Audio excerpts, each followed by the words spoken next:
puts it in the hands. Storytelling. Yeah. Damian Priest done messed up. We'll see what happens. But moving on to the next match, we have Seth freaking Rollins taking on Judgment Day's Finn Balor for the World Heavyweight Championship. Seth Rollins retains after a little bit of a faux pas by Damian Priest. Love it. I loved the callbacks in this match. I loved Rollins wearing the same vest from that SummerSlam 7 years ago under his ring garb.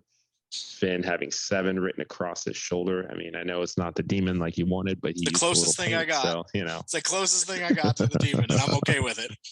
This was match of the night for me because okay. I bit probably twice on Finn winning the title. The first pedigree, I thought it was over, and then I want to say the last coup de grace after Priest hit him, I thought that was it.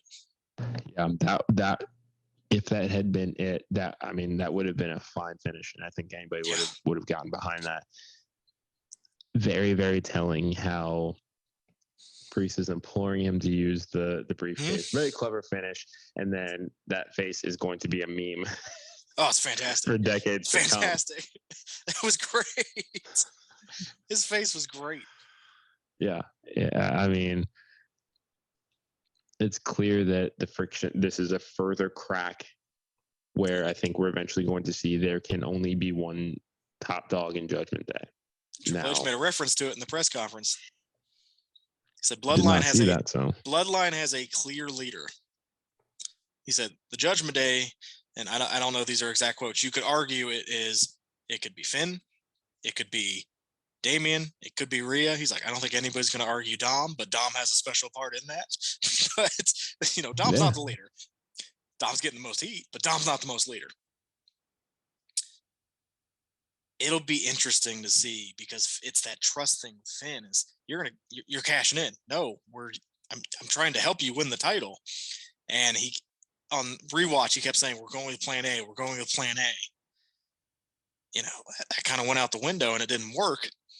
And then he tells him to go get the briefcase. And you can see Damian's like, oh, now you want to do this. Tosses it in. Then it costs him. And that look from Damian, just like, if you would have just done what I had told you to do, this would have been over.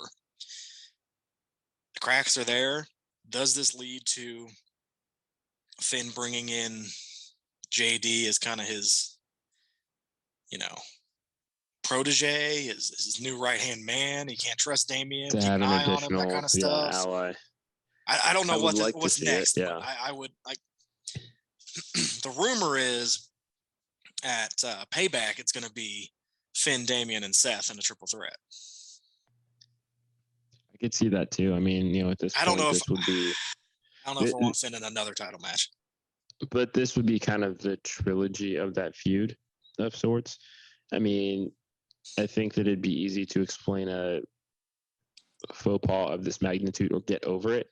And then once it becomes, we actually have to go at it for the world title. And we are all involved in this match. And not only that, but Priest still has that wrinkle of, even if that match is over, he still has another one right after that if he wants to get his world title. Like there is still that kind of head still needs to be on a swivel for everybody involved. But at least now, especially if you're Rollins, it's like, okay, at least if Priest is already out here, I can account for him already. I can wear him down already, as opposed to him coming out fresh trying to cash in on me.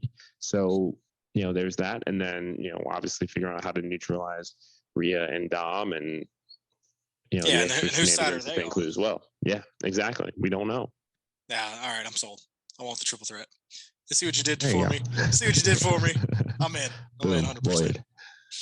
Yeah, I just got boom lawyered, folks. I like it. Overall, man, I'm giving this match 5 stars. It was fantastic. There was the 2 near falls from Finn. The first curb stomp from Seth, I thought it was over. It wasn't. This match was great. That final act of it, we were all on our feet. Yeah, we were. It was a great match. The best match those two had. I loved everything about it. I loved all the callbacks that you and I, being the junkies we are, seeing that spot on the barricade and seeing all the callbacks. I loved it.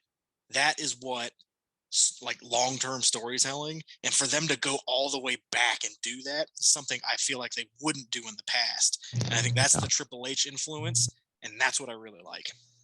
And I think I'll agree and give you a 5 stars. Match of the night too. It just barely edges out Cody and Brock, I think. And again, much like with the callbacks, even when Finn is delivering the buckle bomb into the turnbuckle, you see Rollins expertly get that right shoulder out there as he's taking that bump to have a little bit of that, callback to the injury that comes with it. But yeah, for me, it was that sequence of Rollins hitting the dive on the outside to Priest, coming back in and getting hit with the sling blade, drop kick, coup de grace. If that had ended it right there, I don't think that anybody would have been upset. But it was just, and then the faux pas for Priest and the stomp on the briefcase sets up the next couple of months of programming here, because there is now very clearly mistrust in the Judgment Day now. We'll just have to see how they exploit it. Also, hearing 59,000 people sing Seth Rollins' theme song was amazing. Unreal. That was awesome. The crowd interaction in the show was fantastic.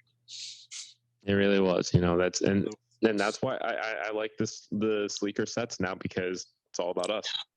Oh, dude, I love those sets. I love them. I love the small sets. I really do. All the small sets. I like 8 people will get what you just sang. That's like dad. Funny. That's like dad music now. You'll get there one day. I'm just waiting. The hell I will. I'm just waiting. Don't you worry. It was a nice kid-free weekend too, guys. That was the first time in a while. My wife and I have not had the kids. It's fantastic.